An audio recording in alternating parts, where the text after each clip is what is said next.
Welcome, everybody, to Monday. And it's a Monday after a Super Bowl, which only happens once a year. And yesterday we had a Super Bowl. And Chris, your thoughts on yesterday's game? Well, I think a lot of it played out the way we talked about. Like you and I were just talking a few minutes ago, we saw Raheem Morris make adjustments in the second half where they actually got a pass rush on Joe Burrow. Mm-hmm. And that changed the complexion of the game. Cincinnati, they scored a bunch of points in their first couple drives, thanks to the interception and the missed face mask call on T. Higgins. Um, but after that, they only had 5 first downs in their last 6 drives. Burrow got sacked 7 times, which is a Super Bowl record. The defense couldn't make a stop when it mattered in the last 2-3 minutes of the game. They took a bunch of dumb penalties. I know a lot of people complained about the defensive holding call, but considering they missed a holding call on the play before, it probably evened out. The thing that surprised me the most was the play calling that Zach Taylor had on that last drive. You hit a pass, make it 2nd and 1. You try to go deep, you throw the ball 15 yards out of bounds. And then on a 3rd one, you don't have Joe Mixon on the field, but you try to run the ball with Samaje Perine, who had 2 carries for no yards. And then on 4th and 1, you run out of the shotgun and you forget to block the one guy that we talked about that you had to block. And if you don't block Aaron Donald, you're probably not going to have a ton of success. And we saw what happened. Donald completely disrupted the play. Burrow tried to flip it out there, but it wasn't going to get completed. And that was it.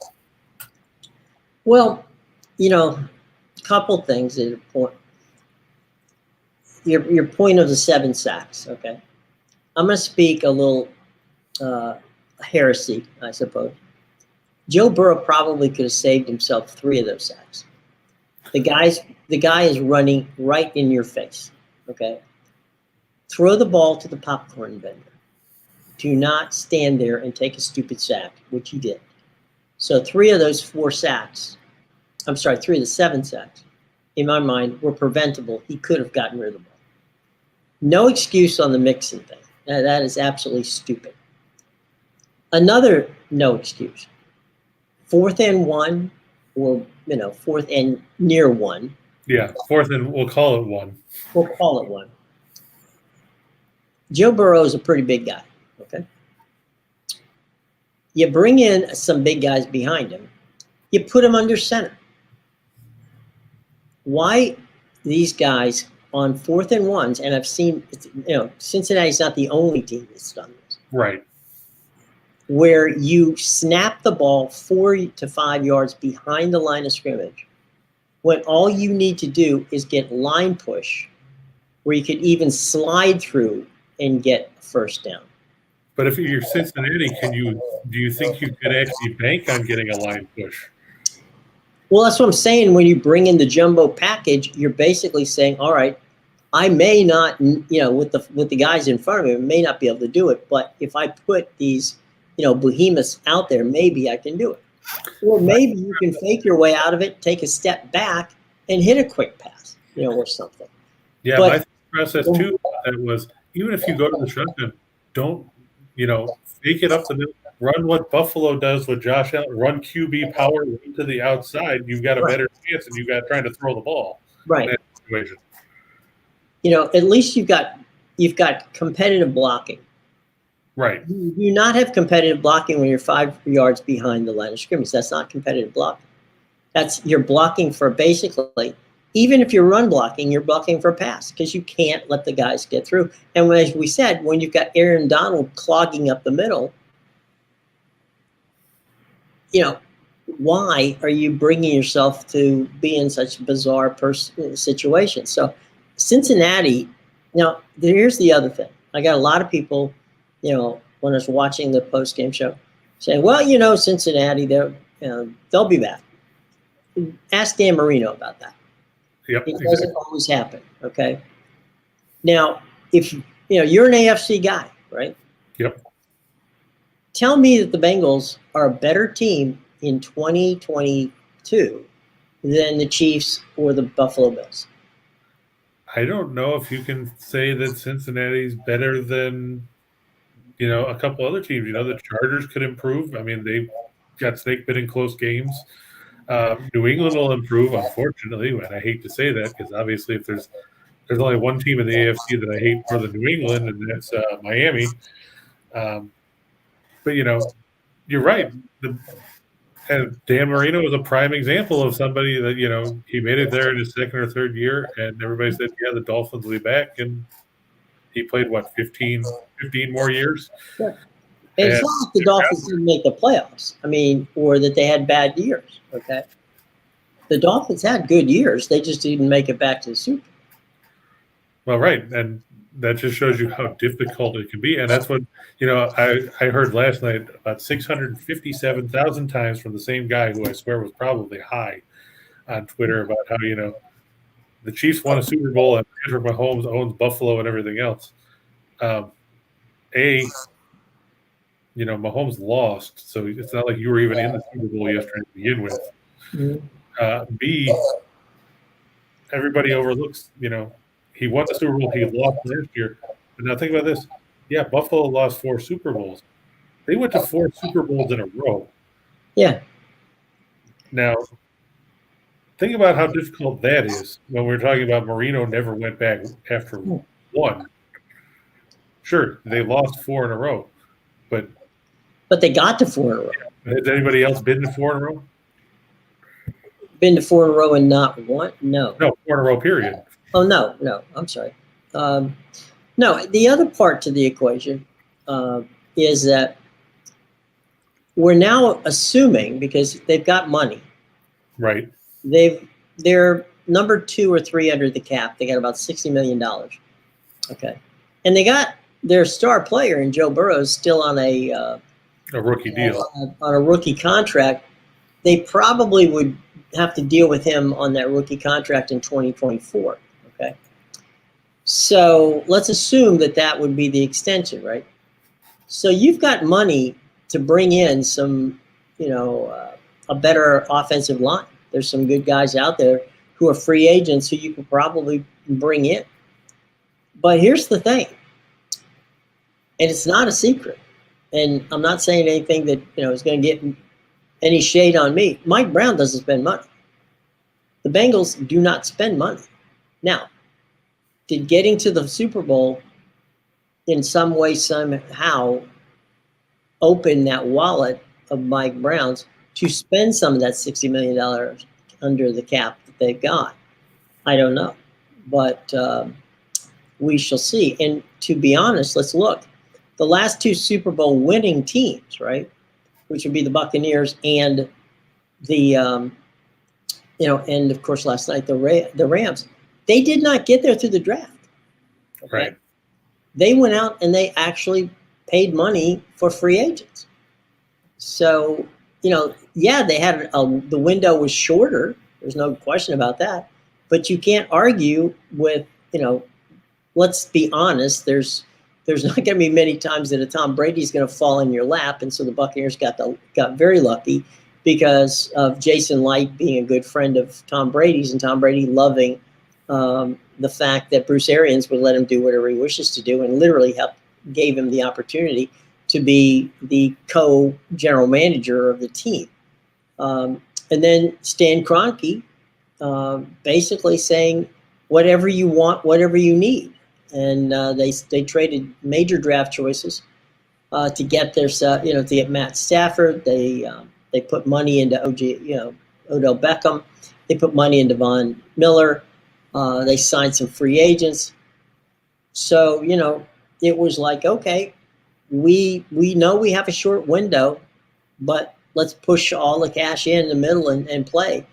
And, the Rams, you could argue the Rams have a good chance in a much less competitive conference in the NFC than the Bengals have in a far more difficult conference. And quite frankly, if Baltimore's healthy, if Cleveland can get their act together, if Pittsburgh can find a quarterback, they're not assured of even being the favorites in their own division. Yeah, and back to your point about will Mike Brown spend money, it reminds me of what Evan was talking about when he was on before, when we were talking about Steve Young signing that deal with the LA Express Right. in the USFL. And Lee Steinberg went to Mike Brown and said, here's what they're offering. Can you match it? And Brown's comment was, sure, right after I find oil under Spinney Field, which was the practice field of the Bengals at the time. Right. So you have to wonder, will he spend the money? Because you got to remember, when they went to the Super Bowl in '88, they lost then in a similar fashion. They gave up a touchdown drive late in the game in the last couple minutes. And then, the Bengals, didn't have a ton of success. I mean, they went to the playoffs, I believe, in '89. Let me double check here. In '89, they went in '89 they finished at the bottom of the AFC Central at 8-8. In 1990, they went 9-7, won the division. They beat the Oilers in the first round. Then they lost to the Raiders in the game where Bo Jackson wrecked his hip. And then that's it for winning a playoff game for Cincinnati until this season. Right. So I'm not convinced that Mike Brown's going to go and spend any money because of the fact that, he's cheap. Let's be honest. Well, past being prologue, yeah. I mean, there's no reason to believe that he is. And so the assurances of Joe Burrow and the Bengals returning to the Super Bowl in the near future. And let me just say, in fairness, okay, Joe Robbie owned the Miami Dolphins at the time that Dan Marino was in. Right. Joe Robbie spent money. It wasn't. I remember all the guys he brought in to try to knock Buffalo off in the early '90s. And the Buffalo team that you're speaking of was every bit as dominant in their day as the Patriots were in more recent times. So getting past Buffalo was not an easy task for Miami. And Joe Robbie continued, year in and year out to spend money to make money. To get past it, he just couldn't do it. And, I felt sorry for Danny because Dan was a good guy and a talented quarterback. And came from about, if I'm not mistaken, about 12 miles away from the guy who kept beating him, and that was Jim Kelly. Both of them were Western Pennsylvania boys. And both of them played their hearts out and were as good at quarterbacks as you'd ever want to see. But at the end of the day, it's all about, putting together teams that can win. And you had two organizations at that time in Miami and Buffalo who were committed to it. I don't know if Mike Brown is committed. And I agree. And we'll see. And the big thing, going back to what we were talking about Cincinnati's offensive line, I saw a stat that Burrow was getting rid of the ball in 2.35 or 2.39 seconds in the first half. It was the fastest number of the season. But you look at the stats, and they say that on pass block win rate yesterday, which is holding your blocks for 2.5 seconds, Cincinnati had a pass block win rate on their offensive line of 18%. If you're getting beat the equivalent of 4 out of every 5 plays, you're gonna be in trouble, and that's basically what happened to them. They unraveled because of that. Well, the other part to the equation, we'll wrap this one up, but the other part to the equation is that Joe Burrow and the talent that is in the skill position situation, to only be down by 3 points or lose a game by 3 points in a Super Bowl after being sacked 7 times is a testament to how talented that team is, or that group is, I should say, not the full team. And he won the game against Tennessee, being sacked by 7 times in that game. He was sacked more than any quarterback in a Super Bowl. He was sacked almost, 60 some odd times during the regular season. Yeah, it was 51 in the regular season. Brandon Allen got dumped 4 times. Right. And so if you add what happened in the playoffs, he was tackled almost 70 times. I think he was sacked now 19 times in the playoffs. Right. So basically, you're talking almost 70 sacks in the when you get to that point. So at the end of the day, there's no question that Burrow and his, and his receivers and Mixon as a running back are talented. And the defense is decent. So they're not that many players away. Again, the question is, will Mike Brown spend cash? And who knows? There's also the fact, you can have regression. I mean, we've seen some of these guys, they have big years and they regress. Or somebody else that gets way better. Mm-hmm. I mean, you can see these teams that have multiple first-round picks and everything else. What's to say that somebody else doesn't, jump up next season? Like you said, Baltimore could get healthy, figure things out, which God forbid that ever happens. Pittsburgh could find a quarterback. The Chargers could figure out how to play defense in close games, or maybe not, go for it on every fourth down. The Raiders could turn things around. I mean, there's so many teams in the AFC that weren't that far off, and you have to remember that this was a Cincinnati team that was only 10-7 in the regular season and won their division because the rest of it was bad. Right. Well, anyway, it was fun. We were right, which is good. It's always nice to be right. I even got the Gatorade color right. There you go. How about that? We had some fun prop bets from people that were asking questions yesterday. So I hope that you guys out there enjoyed the Super Bowl and that you did well. So there you go. All right, so we got some college basketball and some other fun stuff to get to. So without any further ado, let's go to the hardwood and see where we're going tonight. Man, I trimmed that down and it still went long. Oh, well. Yeah, we've got Colgate at home tonight in the Patriot League. They're going to host Lafayette. We talked about Colgate last week because they've been on a roll, and they continued that roll this weekend. The Raiders now 14-11 on the year, and they lead the Patriot League with their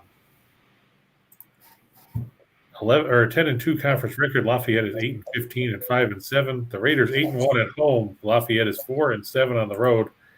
Colgate comes into this one winners of 10 of their last 11 games, including 6 straight. They took down Loyola of Maryland on the road over the weekend after beating Lehigh Wednesday in a game that we talked about. You have to look at the fact that, Lafayette does not score a ton of points. They're 297th in scoring offense, 66.3 points a game. They don't shoot all that well, 42.2%. They don't shoot well from three, 31.3%, and their 289th free throw percentage at 67.9%. That's not really going to get it done when you're leaving 1 out of every 3 free throws off the mark. If that didn't help, they're not good on defense either. They're 266 in scoring defense. They're 265 in field goal percentage defense. You have 8 threes a night after 325th in three-point defense. You have to factor in, too, facing a Colgate team that has a ton of offensive weapons. They're 82nd in scoring offense at 75.2 points a game. They're 58th in field goal percentage. They shoot 51.8% from 2. And they will kill you from perimeter if you give them half the opportunity. They're 14th in the league or in the nation with 10 threes per game. They're 6th in three-point percentage, shooting better than 39% from beyond the arc. Lafayette is 1-5 against the spread in their last 6 after an ATS win. They're 1-5 in their last 6 after a straight-up win. Colgate has won their last 4 against the spread after a straight-up win, and they've taken 5 of the last 7 meetings between the teams, including prevailing 72-61 on the road back on January 31st, playing at home where Colgate likes to run and gun. I mean, their last 2 wins, they beat by 27 at home, then they beat Lehigh by 16. They beat Bucknell by 14, and they beat that same Loyola team that they just beat by 13. I'd like to think Colgate will take their business tonight and run that win streak to 11 out of 12 as they get their 15th win of the year. Pat McDaniels' team making some noise. Look out for them in the Patriot League later this month. I'll tell you what, it's Colgate and Navy. It looks like they're going to come to a big showdown here in the not too distant future for that Patriot League title. Yeah, because Navy's 10-4, Colgate's 10-2, Boston U is 9-5. Right. So there's some key games, and we're getting to the stretch drive. So that means that we got some stuff going on there. Yeah, our buddy Steve Bender have Navy at American on Wednesday night, right up there in DC. Yep, absolutely. Maybe we'll grab Pete on Friday, see if he can chat with us, because they'll be coming up in that game against Colgate in the not too distant future. Yeah, they play in the regular season finale on February 26th. So a week from Saturday. Guys, with your questions out there, I know you've got some Super Bowl leftover questions. We will get back to those in just a few minutes. Okay, so hang tight, Joan and Mike and Ryan and guys, we will be to you. Don't worry, we'll get to you. All right, from Colgate and Lafayette, we go to our good buddies up in Vermont. Yeah, those people just keep pouring the syrup for us. Yep, John Becker's team. They've played some great basketball. They've been very, very. To quote Chico Escuela from the old Saturday Night Live skits, Vermont has been very, very good to us. That's right. They're on the road tonight against the Hartford Hawks. The Hawks 10-10 overall, 7-4 in the America East. Vermont 20-4 overall. They are unbeaten with a perfect 12-0 mark in America East play. Catamounts, they've won now 14 straight games after they took down Albany 76-63 on the road over the weekend. We talked about them on Wednesday, the same day we talked about Colgate, when we said that they were going to crush Binghamton, and they did us a favor and kept Binghamton in the game. It was final score was 82-51. So it was a close game until the opening tip. Yeah. The Catamounts are 99th in scoring offense, 74.4 points a game. They're 5th in field goal percentage at 49.6. They shoot 59.5% from inside the arc. They're 50th in three-point percentage at 36.5%. And we talk about this a lot, Jim, especially when we're talking about mid-majors. They knock down free throws. They're 25th in the country at 76.6%. So Vermont, when they get a lead, they're going to stranglehold on you because they're not going to miss at the line. Mm-hmm. Hartford 267th in scoring defense, 308th in field goal percentage defense, 303rd. This team shoot 52% inside the arc, 291st in three-point percentage defense at 35.6%. Catamounts 5-0 in their last 5 on the road against teams with a losing home record, 5-1 in their last 6 on the road. The Hawks are 0-5 against the spread in their last 5 at home after 3 or more games on the road. Vermont has a 53-25 advantage in the all-time series. They've won 14 of the last 16 meetings between these teams. 11 of those 14 wins have come by at least 11 points. I look for the Catamounts. We talk about that. You play Vermont, you get some maple syrup, you get your butt kicked. You leave. In this case, it's going to be Vermont going to Hartford. They'll bring some maple syrup with them as a parting gift, but they're going to beat up Hartford and then leave with a win. Yeah. There's no question. All right, so let's go from Vermont and the Hartford Hawks. We're going to go to the NHL. Yeah, and we're going to start with Winnipeg. The Winnipeg Jets favored over the Blackhawks in a Central Division battle.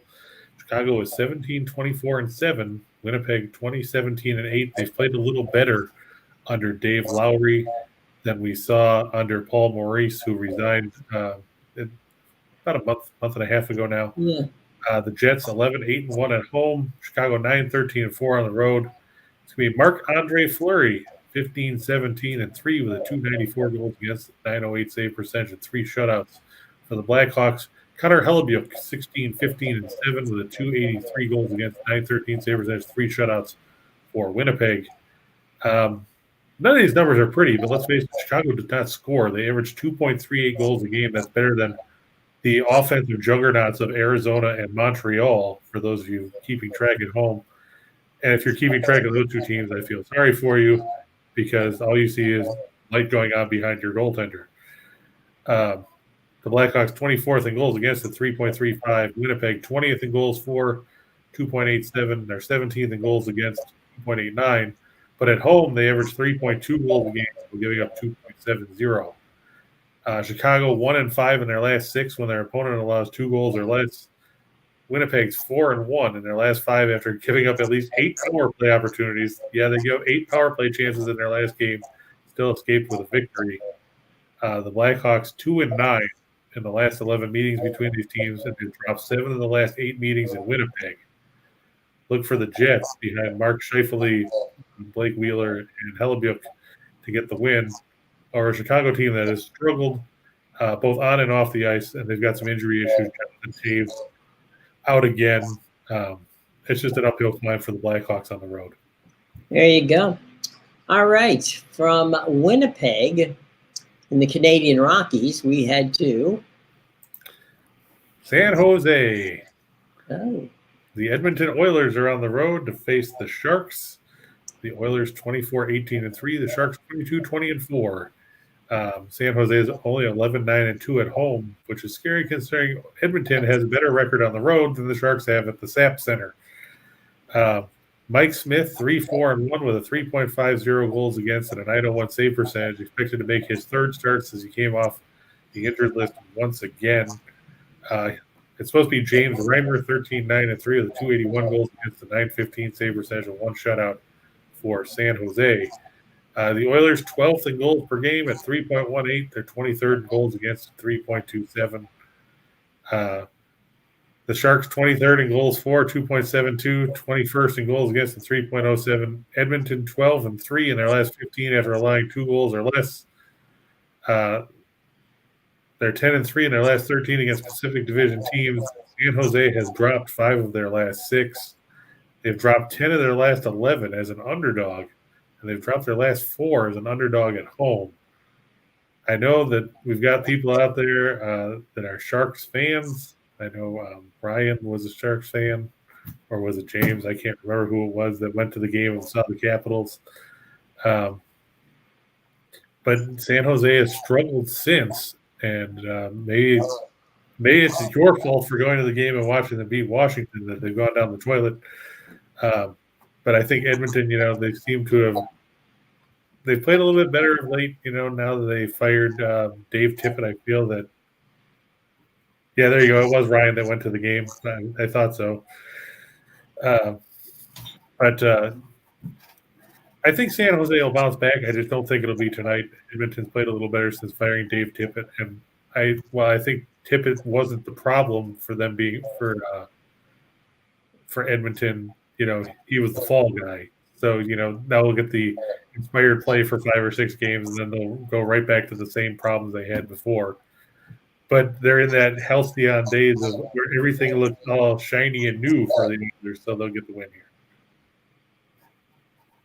It's funny. The Sharks, when they were really good, and the Sharks, when they were really bad, always seemed to be able to play well at home. I mean, the Shark Tank used to be a place that nobody wanted to play, because even when the Sharks weren't good, they were pretty awesome at home. And so when you look at that, that home record, that's just very un-San Jose-like. And right. So, I'm sure that hopefully they can start turning things around. Yeah, I think they'll bounce back. I was going to ask Ryan, since, he's the Sharks fan, and said, don't hate on my Sharks. Ryan, what do you think about, Evander Kane? You'll get to see him tonight since he's in an Edmonton uniform after the whole off-ice fiasco with gambling and supposed domestic violence and then supposed, fake vaccine cards and everything else, so San Jose got rid of him. What do you make of that situation as a San Jose fan? Are you worried that Kane's going to try to stick it to San Jose tonight? I don't know. We got a happy Valentine's Day from Joan. Thank you, Joan. We'll get to your question, by the way, soon. Ryan says it sucks to lost Kane over his ex-wife. Okay. Ryan's really plugged into the Sharks. Yeah, he's the one that went to the Sharks game when we said that Washington was going to beat him, and I had to admit I was wrong on that one because, like you said, that night was the night where Washington, thought that you score by hitting the goalpost 57. Right. There's a lot of pinging going on that night. Because Kane will probably go off on them. So Ryan's not so keen on the team tonight. He thinks that. Don't tune in if you don't want to see Evander Kane go off. Yeah. No. All right. From the ice, we go to the association. Hate to Yeah. admit that Kane will probably kill us tonight. What a marquee matchup this one is. The Washington Wizards are at home against the Detroit Pistons. From what I hear, good seats still available Plenty. for $3. Preface it by saying plenty of good seats are still available. Yeah, for $3.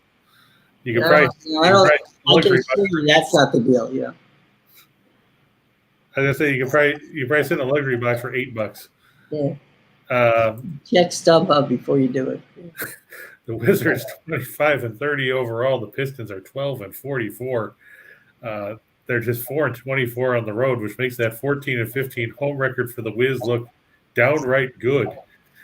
The Wizards 22nd in scoring offense at 106.9 points a game. They're 12th in field goal percentage.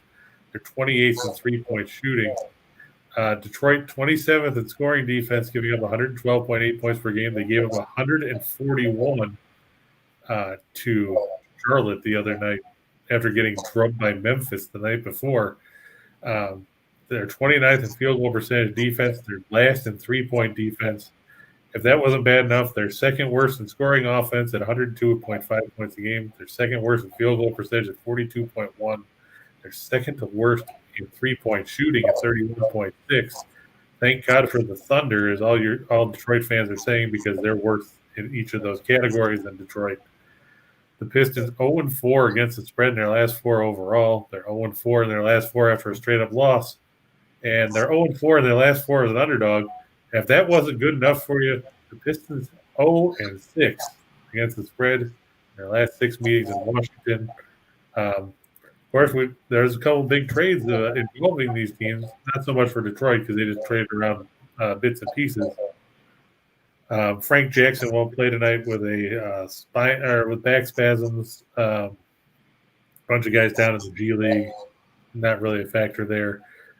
Bradley Beal, of course, is supposed to be done for the year after wrist surgery. Right. Daniel Gafford out as he's conditioning back after being in the protocols. And, of course, the recently acquired Kristaps Porzingis out tonight with a knee bruise. You know, the Washington traded Montrezl Harrell to Charlotte. I was a bit surprised by that. But Jim, give me your take. What is Kristaps Porzingis going to bring to the Washington Wizards? You know what? This is one of those trades where neither team got helped. I don't know what the heck was thinking because they got a guy they don't particularly need. Well, let me preface that. Washington used all the help they can get, so let me preface that. But that being said, you know, you look at trades and you go, okay, where's the upside, right? Where's the upside for one team? Where's the upside for the other? I can't find it. We may need Indiana Jones to go looking for it, or somebody who can do some deep diving there. Where's Colombo? Yeah, I got no clue. Sir. Yeah, we need some heavy duty. Forensic work there. But no, I got no clue because clearly the guys they got rid of were not helping the Wizards. Okay, so that's there. We got that. But they're not going to help. They're not going to help Charlotte either. So I really, I'm sorry, I'm perplexed. I got no clue as to why the trade was made. Now, what they did do is they offloaded money. All right, so they got rid of contracts, but they took on contracts. It wasn't as much, but it's enough. And in theory, they got a guy who could help them, but he hasn't been healthy for much of his career, to be honest. But certainly not in the last 6 to 8 months. He's been terribly, hampered by injury. So I don't know. I'm clueless as to why they would. This one is almost as perplexing as why the football team became the Commanders. I don't think Wes Unseld Jr. went out and said, "Get me Kristaps Porzingis." I'm sure that's exactly what he went to the general manager and said, "Please go out and give me that guy." And of course, he got him. And there's a reason why he can get him.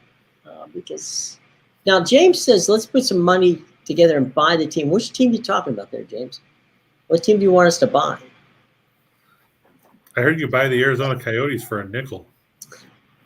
That's too much. Yeah, the Arizona Coyotes are trying to get their new arena. Yeah, I saw they signed a multi-year deal to play at Arizona State. Yeah. For the short term. That's not a very big arena, but at least now that Arizona can say they sold out the building if it only holds like 5,000. Yeah, right. It's a practice facility.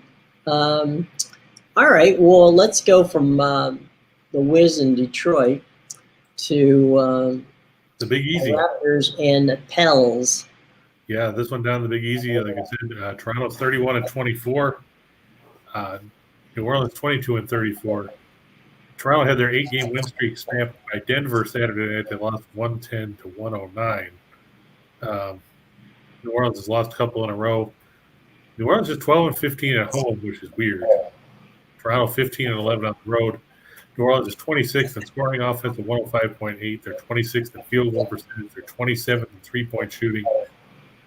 Toronto is 9th in scoring defense. They're 19th field goal percentage, 21st in three-point defense. It'll be interesting to see how C.J. McCollum fits in with New Orleans now. I mean, obviously they needed a perimeter threat. Of course, Zion Williamson still not playing. I don't know if we're going to see him this season or not. Larry Jr. Possible not. Yeah, and I was talking about this with my brother the other day. This is Williamson's third year in the league. He's played a grand total of 84 or 85 regular season games. But so you're paying him all this money on a rookie deal to not play, and that's the big problem with the NBA with these guaranteed contracts. John Wall hasn't played all season; he's still getting paid $44 million or whatever it is. And that all counts on the cap. Yeah. For Toronto, nobody's on the injury report to worry about. Isaac Bonga and David Johnson are on assignment in the G League. Toronto's 8-0 against the spread in their last 8 after an ATS loss. They're 5-0 against the spread in their last 5 as a road favorite. They're 10-1 against the spread in their last 11 after a straight-up loss. New Orleans 1-5 in their last 6 as a home underdog. They're 1-4-1 in their last 6 at home. And they're 1-4 against the spread in their last 5 at home against teams with a winning road record. I'm surprised the line's only 4 points, given the fact that Toronto doesn't have anyone to speak of on the injury report. So you can see Siakam and Fleet and Anunoby and Trent Jr. and Scotty Barnes and insert name here, probably Vince Carter, Tracy Brady's going to come back, Antonio Davis. That's right. He's going to come out of retirement. Let's jump in and try some of these questions. Some of them were football related. By the way, while you're here, smash the like button and subscribe, okay? Because we love it when you smash the like button and subscribe, because that makes us better and it makes us know that you care. All right. So Joan was talking about that there's a lot of new coaches, and will they make a difference? Now, my personal theory, and I'll let Chris give his in a minute. But my personal theory is there's a reason why somebody gets a new coach, okay? And usually it's because the team's not playing well. So does a coach make a difference? And the answer to that question is look at what they build within the organization, okay? So a head coach, look at if they can bring along an offensive coordinator, defensive coordinator. What does their staff look like? Because that's where you see the big misnomer in professional football is that the head coach is the most important person. He is to an extent. But if you ask the players, they all gravitate to their defensive coordinator and their position coaches. So if whomever your person is, if it's like Lovey, right? If Lovey goes to Texas, right? He's going to Houston.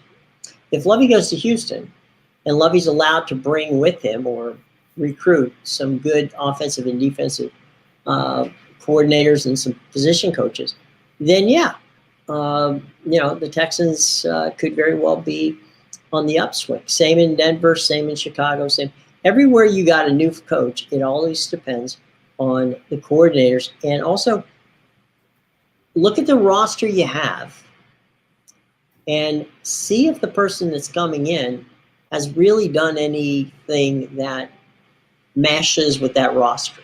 Okay, if you got, for instance, if you got a quarterback who's a run pass option quarterback, but you have a coach who's not particularly he's been with 3 or 4 teams, none of them have gone the run pass option, right?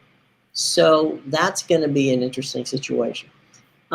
Chris, why don't you give the example of the guy who just left Buffalo to be the coach at the Giants? Because I can assure you that there's not a person on that Giants offense that can run the Buffalo Bills offense, in case I'm totally wrong. But I just don't see. So I think that he's going to have, if that's what he's going to want to do, is run a Bills type offense and do it in New York, that he's going to, the players are not on the roster at this point in time to do that. Yeah, that's going to be the biggest problem for Brian Daboll is you can't take Daniel Jones. I mean, it's a similar build, and Jones has some mobility, but I don't think Jones has the running ability or the arm strength that Josh Allen does. And it's like you said, you look at the rest of the skill position players, there's no Stephon Diggs in the Giants receiver room. There's no, Evan Ingram's a decent tight end, but he's a free agent. There's no Dawson Knox there. You've got Saquon Barkley, but can he stay healthy? You got Sterling Shepard, but he's hurt all the time. You've got Darius Slayton that has injury issues. The biggest problem that Daboll is going to have with the Giants isn't so much implementing a scheme, it's having the personnel that can actually play it. And that's one of the big things, too. When you have a new coach, it's not so much because there was a philosophical discord between the ownership and the coaching staff. It's the fact that they don't have the personnel. And that's usually when you get a coach, it's because the team stunk. I mean, Jacksonville, prime example. Urban Meyer didn't get, he was fired for cause, but the team wasn't doing anything anyway. They don't have the personnel. You look at Houston, they didn't have the personnel either. I don't think David Culley should have gotten fired after 1 year. It wasn't his fault that Deshaun Watson didn't play all season. Vic Fangio probably shouldn't have been run out of Denver. It's not his fault that ownership didn't go out and get him a quarterback that was worth anything. The biggest concern that I have with any new coach is, like you said, how's his scheme going to fit with what he has? Because you can't fit, they always say you can't fit a square peg into a round hole. And that's basically what some of these teams are trying to do. Because, look at Josh McDaniels. How is he going to work with the Raiders offense given what New England does? Those things don't necessarily mesh. And that's going to be an issue for a lot of these teams because just because you bring in a new coach doesn't mean things are going to magically turn around for you. Well, look also at the cap space, okay? If you've got a Josh McDaniels, and, well, I'll give you an example, all right? The 49ers have all but, they haven't said it, but they're all but done with Jimmy Garoppolo. Okay? Right. Now, Josh, no, there's probably not a person on the planet that knows Jimmy Garoppolo's abilities better than Josh McDaniels. Okay, the Raiders are not in a position to make a draft choice that's going to get them a quarterback that's going to be significant to them. So, do they make the choice of moving away from Derek Carr and bringing in Jimmy G to be the quarterback of the Raiders? Does that make sense? Okay. On face, you would go, why? It's like an even lateral move, right? But if Josh McDaniels thinks that Jimmy G can run his offense better than Derek Carr can, then that's the kind of changes you make. The thing that you need also to look at too is Stephen Ross in the Miami situation. They're sold on Tua. Any coach that goes in there is automatically saddled with that. Okay? Right. And now that's Mike McDaniel's problem. Right. So you got Mike McDaniels took the job and had to, I'm sure in the interview, sell them on the idea, hey, look, I can make this work with Tua. Okay. Now, with whether he can or he can't, we'll find out really quickly enough. But those are the kind of issues that you face when you're a new coach. You go in there, you do what, 7, 8 hours, literally 7, 8, 9 hours of selling your concept on how you will build this team and make it work. All of that's wonderful, but all of that's theoretical until you literally sit down and begin the process. And I think that that's some of the things. I'll tell you what, when Kyle Shanahan got a lot of grief from a lot of different people. Kyle Shanahan is one of these, like McVay and some of the other younger coaches. When Kyle Shanahan was the offensive coordinator with Washington and they drafted RG3, he literally went down to Waco, to Baylor, and he sat down. And instead of having RG3 run Kyle's offense, he sat down and created an offense that fit RG3. So Kyle is one of these guys who, all right, this year with the 49ers, it's like, okay, we're not going to pass, but we can run. And though passing is my, what he's a Frank Wright guy, because that's who he, and his father, of course, was a passing, maven as well. So he goes and he fits that. Josh,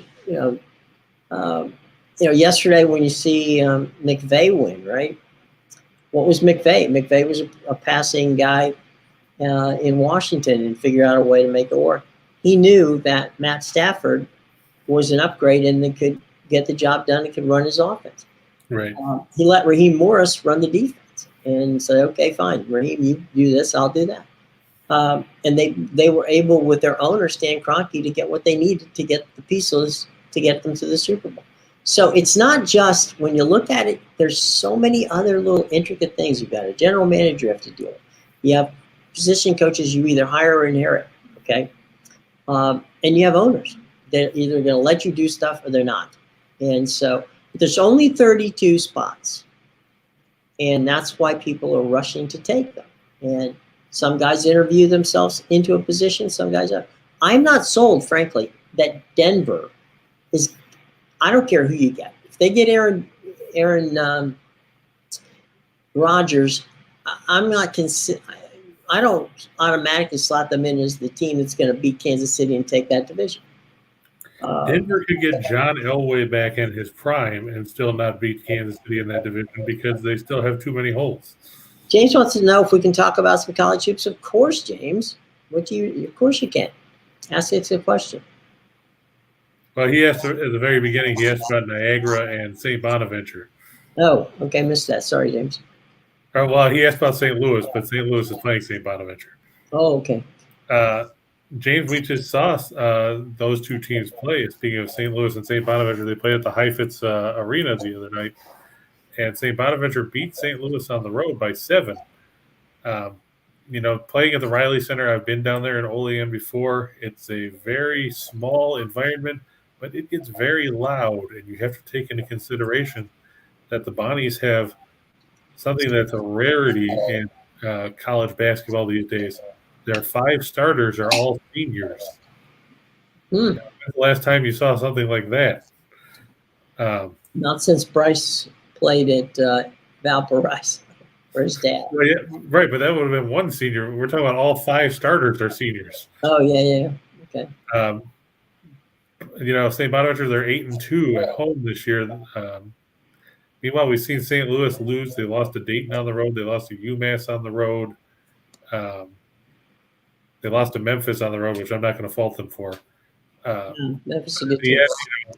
I think, experience and home crowds go a long way. I know Yuri Collins and Gibson Jimerson, they're good players for St. Louis, but I think, St. Bonaventure found something that worked Friday night on the road. I think they'll prevail at home to sweep the series and push themselves back up the ladder in the Atlantic 10, which is a crowded conference.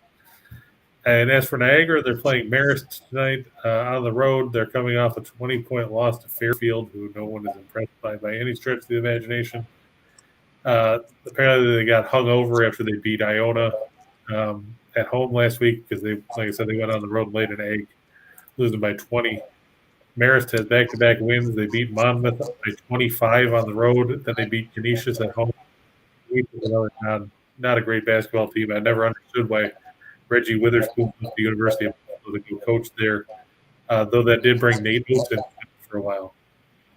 I think that Marist playing at home, the Red Foxes will get the win there. Niagara will just look to March 5th as a revenge game at the Gallagher Center. But I think that Marist and St. Bonaventure are the way to go in those two games. Any other questions to see there, Chris, of interest? Just scrolling through here. By the way, UCLA and USC played a decent basketball game on the weekend.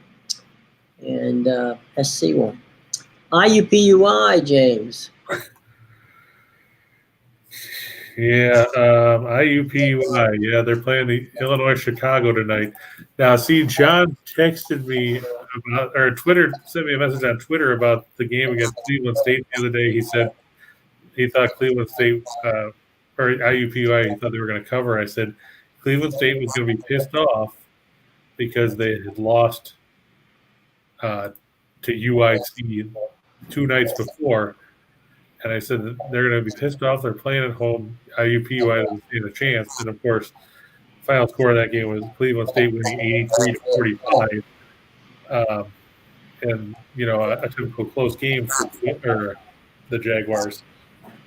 Do I think there's value? What's the line? Is it still 16 or 16.5? Let's see. UIC. Oh, it went up. While you're waiting, we got this one from Ryan. Yeah, that line went up to 18. Kansas. Sure, Kansas. Wow, I think 12. While you're doing that, I can answer this one. Matthew, yes. If you come back a little later in the week, we are going to have some chat about the Daytona 500 because we're going to be NASCAR folks for you. All right, so come on back and pay attention because we will have some NASCAR bets coming down the pike here. Do you have any favorites, Matthew, for this year's 500? Let me know. All right, I'm going back to what James was asking. Do I think there's value in UIC? I don't have any faith in IUPUI to cover anything after I watched them play against Cleveland State. You could probably lean towards the under because God knows IUPUI love unders. But I think UIC will find a way to cover it in this one. We've talked about numerous times about how IUPUI is last in scoring offense, second last in field goal percentage, fourth last in three-point shooting, horrible in free throw percentage, and it kind of negates the fact that they're middle of the road defensively. That slight value in UIC covering, but I don't like the fact that the line's going up. It was 15.5 yesterday. It's 18 now. I'd probably stay away from it. Be safe because you never know with UIC. They upset Cleveland State, but they can turn around and play down to their level of competition as well. I mean, the first meeting they won by 2 on the road, so the possibility of IUPUI covering is there, but it's just too sketchy. Both teams are not good. Kansas over Oklahoma State. Well, Oklahoma State's not good on the road. They're 2-6, and they're just 2-5-1 when it comes to covering on the road. I think Kansas should take care of business as long as Agbaji and Christian Braun stay out of trouble. I know losing Remy is a blow for them, but. Jones' question about China and Canada. I don't see how Canada loses to China tonight. Yeah, I don't think they'll lose. I don't know what the odds are on it, but about -8 zillion. The Chinese goalkeeper is a United States kid who plays college hockey. So no, I think you're safe with Canada. Matthew's saying that he's feeling Kyle Busch seems to be on the tail end of his career. I wouldn't argue with that point. Matthew and Chris and I will work on this one. Yeah, Joan, you're right. Canada is awesome. But here's the thing.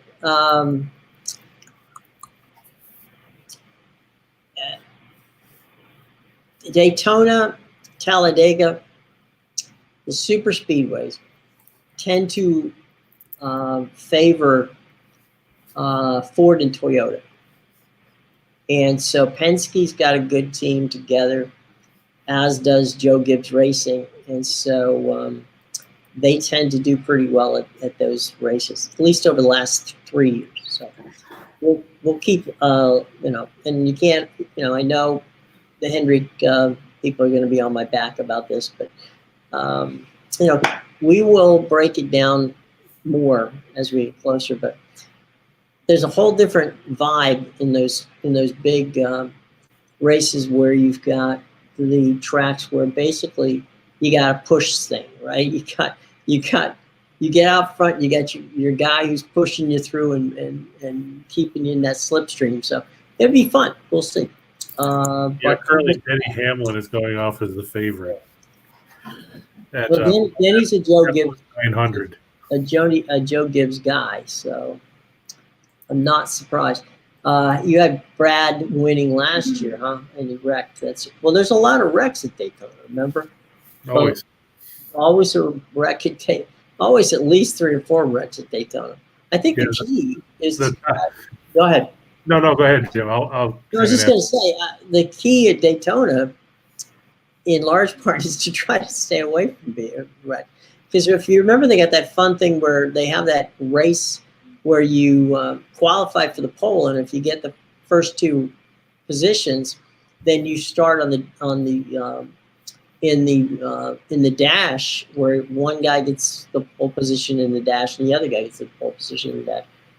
And if you wreck your car in the dash, then you got to go to the back of the line. So you may qualify number 1, but if something happens that you screw up and crash the car, then that pole position is gone. So the whole thing at Daytona is just try to keep the car in one piece to the end of the race. And over the past 3 or 4 years, that has not been an easy task, which is why the bigger teams, like the Gibbs teams and the Penske teams and those guys, are definitely at an advantage. I did see the Woods brothers have some has a new guy in the 21. So we'll see. There's going to be some fun stuff going on in Daytona. But it's a little early for us on Daytona, but we'll get back to you. Don't worry about that. Yeah, well, it's Sunday afternoon. It'll be so. Mm-hmm. Yeah, the top 5 odds on that: Hamlin's going at plus 900, Kyle Larson plus 1100, Chase Elliott at 1100, Blaney and Logano are going at 1200. Kyle Busch is in a group with Harvick and Alex Bowman at plus 1600. Okay. Kevin had a bad year last year. So we'll have to see if Harvick can bounce back and see what we can do with that. Yeah, he also played bad when I played with him on NASCAR Heat the other day. He was terrible. I'm sorry, what? So I was playing on the Xbox. He was terrible the other day. I don't know what happened. Well, there you go. If he's bad on Xbox, that could be trouble. Were you running him at Daytona, or where were you running? Yeah. They're in Talladega. Okay. Well, you got to be careful out there, buddy. You might get want to get a wreck and get him wrecked before he even gets to Daytona. Yeah, just try and wreck Quinn Hoff, because he's a guy that shouldn't be driving anyway. Well, you never know. All right, so let's move on to 2 for the show. Alrighty. Actually, 2 for the money. I'm sorry, and 4 for the show. Matthew, you're welcome, my friend. Come back and see us. We already talked about the Raptors and the Pelicans. And the Jets and Blackhawks. And actually, we've talked about all these games already. I just think that these are your best bets on the board, especially. I'm going to ride Vermont into the ground, just like we've done with Wyoming. I mean, when you've got a team that's won 12 or 14 in a row and they've stomped everybody in their own conference, it's hard to argue with what John Becker's done with the Catamounts. And if, like I said, if I'm a Power 5 team or something, I want to see Vermont somehow get upset in the America East tournament, because I don't want to see my name next to theirs when the March Madness bracket comes out. That's And good. unfortunately for Ryan, I'm going against the Sharks. But like he said, he thinks Evander Kane's going to stick it to San Jose tonight anyway. So at least he's prepared.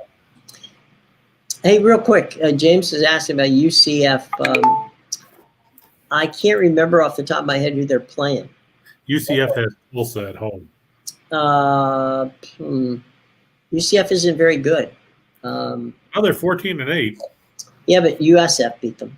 So they can't. That's true. But I mean, USF, if you look, they did bounce back and beat USF a couple weeks ago. I don't look at those things. Oh, well, there you go. I don't look at when they lose. They're coming off a home win over Wichita State. They're facing Tulsa. Johnny Dawkins' team is 10-3 at home. Tulsa's 0-7 on the road. Matthew, yes, it is, by the way, the Canes' first game back in San Jose. Yeah, Tulsa, I don't have a ton of. Tulsa upended Cincinnati on Saturday, which was surprising. Oops. But I don't expect them to follow that up. It's kind of like when Jesse Ventura would talk about a guy like Hacksaw Jim Duggan and say, one good move and can't follow it up. The guy's an idiot, McMahon. That's basically what I think it's Tulsa right now. They had lost 10 of 11 going into the Cincinnati game. And their one win, of course, much to the chagrin of my co-host, was a trouncing of South Florida. I would say UCF at home in that one. As for, were you asking about USF too, or are they not playing? No, he meant to say UCF. He wasn't. Okay, I just wanted to double check and make sure South Florida wasn't playing because I was unaware. And Nathan's on the Catamounts, so he's a Vancouver guy. I'm not a Vancouver guy. A Vermont guy. Got the wrong V. USF Jim gets Tulane tomorrow. Oh, great. At home. At the Yingling Center. Yep. Followed by East Carolina at home Thursday, and then Tulsa at home on Saturday. So busy week at the Yingling Center for South Florida. Yeah. Chance to lose 3 games in 5 days. That's right. Ryan says Vermont isn't even on the sportsbook board on the one he uses. Really? What board are you with our boys at BetMGM or Caesars? Is not. Who has? I didn't see anything about this game being canceled. No, not yet. No, 37 minutes ago that they're still playing, according to what I read here. Let me double check real quick. I'll check the Caesars book and see if there's anything new about it here. Are they on Caesars? That's what I'm going to check. Okay. Let's see. Okay.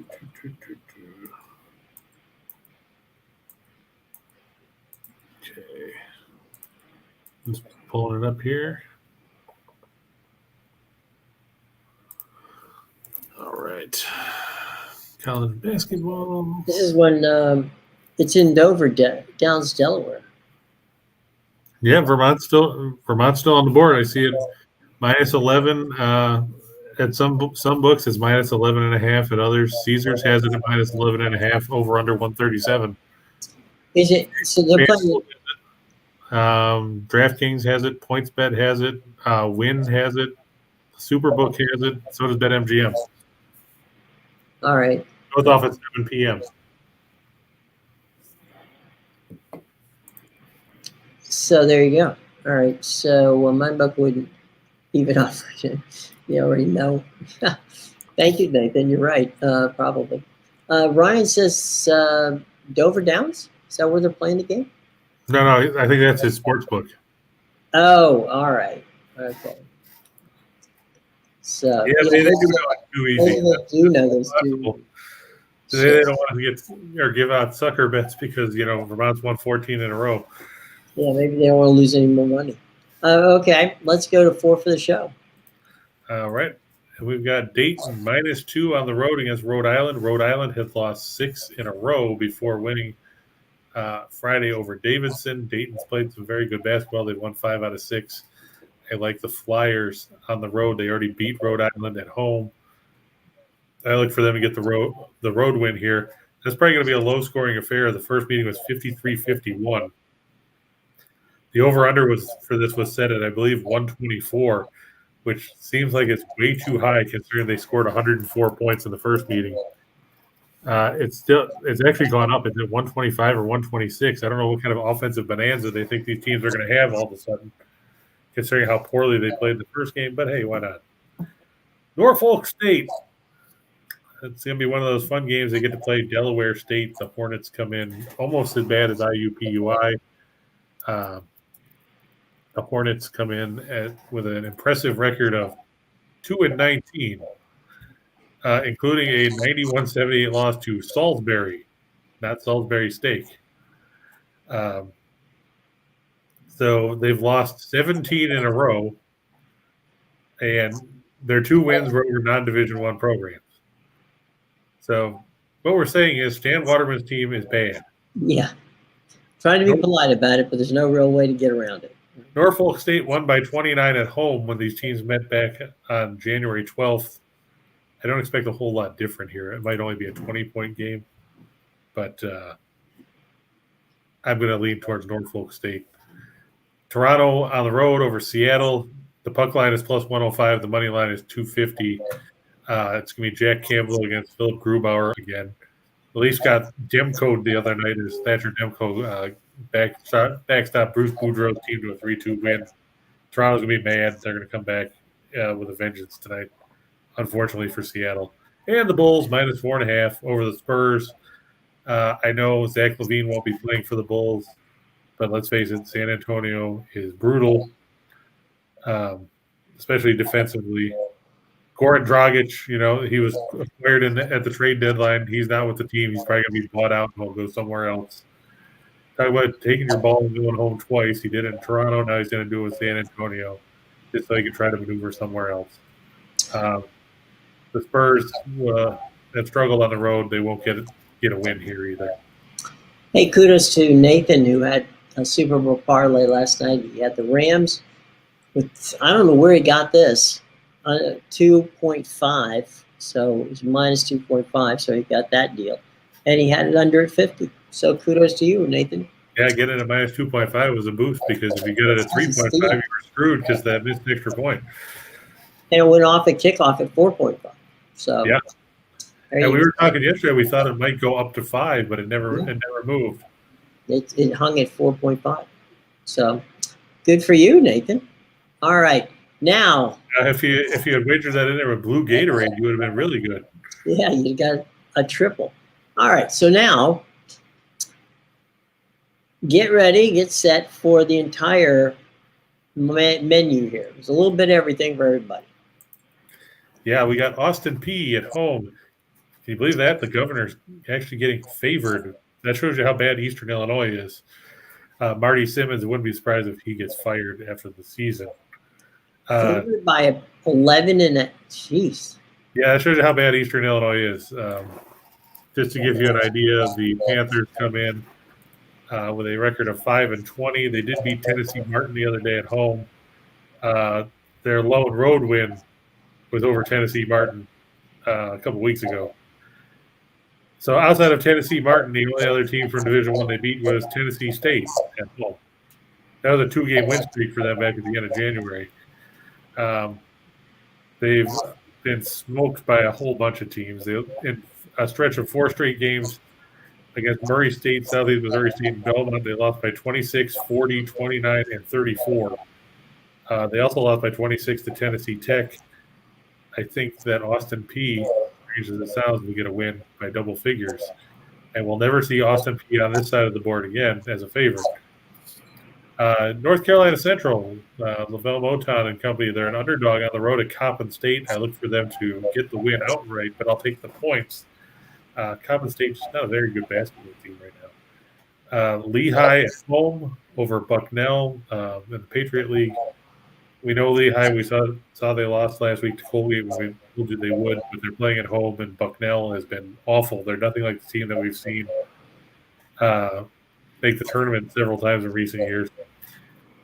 You got Delaware over James Madison. This was a line that made no sense to me when I looked at it because Delaware is only favored by 6. They're at home. The Blue Hens beat James Madison by 16 on the road 2 weeks ago. And they don't have anybody hurt. It's actually down to 5.5 now. James Madison's only 4-3 on the road. Delaware's 8-3 at home. I don't get it. I don't understand what's going on here. There must be something that I'm missing, but every injury report I've checked and everything else says Delaware is completely healthy. Meanwhile, James Madison is minus Takal Molson, who's done for the year. He got hurt in the first meeting. He was averaging over 12 points a game for the Dukes. So this line makes no sense to me. I think Delaware should win and cover easily. The Leafs and the Kraken, I like to go over 6 just because we talked about how bad Seattle's goaltending is and how prolific Toronto's offense is. Edmonton, San Jose, I like to go over 6. There's mediocre goaltending here. A lot of offensive weapons on both teams. The Wild, minus 1.5, is plus 105 on the puck line. It's minus 245 on the money line over the Red Wings. Interesting stat that I ran across this morning about Detroit in these situations was when the Red Wings scored 3 goals or more in 3 straight over the last 3 years. Their next game, they've averaged 0.8 goals per game. And that's over the last 3 seasons when they had 3 straight games scoring at least three goals. That is not a stat you want to see. They've been outscored by an average of 2.5 goals per game in those situations. I look for Minnesota to prevail there. Golden State, minus 5.5 over the Clippers. Norman Powell apparently broke his foot, so great trade acquisition for the Clips to get him from Portland, and now he's out. Sacramento and the Nets over 229.5. Sacramento's gone over in their last 7. The Nets have gone over in their last 4 or 5. And the Thunder and the Knicks under 206.5. The first meeting between these teams saw a total of 175 points. The Thunder are last in scoring offense. They're last in field goal percentage. They're last in three-point percentage. The Knicks play at a snail's pace. They're the second slowest team in the league as far as tempo goes. Don't expect a ton of points. Nathan, we did talk about IUPUI. I'm just worried about the fact that the line continues to go up after seeing UIC only beat them by 2 at home last month. I don't know if there's a lot of value there for the Flames. You could try to support IUPUI, but I'd try to stay away from it after seeing how poorly they played against Cleveland State. American and Holy Cross. More out of curiosity than anything. Good old American. I remember American when they used to play at Fort Meyer. That was a. Did you ever head over to the Fort Gym and see American play? I lived down the street from them for almost 20 years and never went there. You never went to the Fort? No, it was right up the street. But sorry, Jeff Jones was coaching when I was there. He left Virginia, and let me preface it. He was fired by Virginia, and he took over there. He had some good teams at that time at American University. Now let's see. What's the line on American? Let me take a look. Because hey, Holy Cross, they started terribly, but they won 5 out of 6. American is getting 2.5 to 3. Okay, so That's a Patriot League game, right? Yep. Okay, so it's at Holy Cross. Like So I said, playing Boston. Yep. So American has lost 8 of 9, 11 of 13, and 18 of 22 after starting the year 2-0. They have horrible defensive metrics. Effective field goal percentage 55.5% against, 56.3% from 2. Holy Cross actually lost to American by 18 at home. This is a revenge game for the Crusaders. I would probably think that Holy Cross remembers that loss because after that loss, they went and beat Lehigh, then Boston U, then Army. They lost to Colgate, and then they beat Loyola, Maryland, and Bucknell. I think it's a revenge game for Holy Cross, and I think they would win. But it's only because everybody's curious, so I wouldn't exactly. This is not coming up at 3:00.